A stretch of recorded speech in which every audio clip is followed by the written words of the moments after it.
இஸ்லாத்திற்காக பாடுபட்ட இவர் தன்னுடைய சோதனையின் போது அவர் எப்படி மனம் மாறி இறுதியில் அவர் இறந்து விடுகின்ற பொழுது நரகவாசியாக இருந்து விடுகிறார். எப்பேற்பட்ட ஒரு நிலைமை அவருக்கு. இந்த நபித்தோழர் ஓடோடி வருகிறார், யார் ரசூலல்லாஹ், நீங்க சொன்னீங்கல்ல இவர் நரகவாசின்னு, இவர் இறந்து விடுகிறார் அப்படின்ற செய்தி அந்த இடத்துல பதிவு செய்யறாங்க. எப்பேற்பட்ட ஒரு நிலைமை அவர்கள் அணிந்திருக்கிறார்கள்.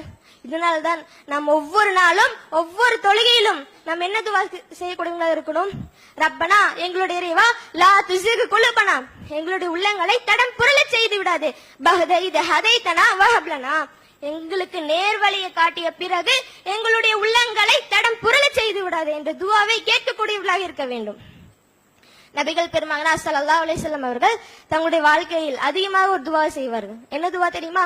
யா முகல்லிபில் குலூப், உள்ளங்களை பூட்டக்கூடியவனே, சப்பித் கல்பி அலா தீனிக, எங்களுடைய உள்ளத்தை உனது மார்க்க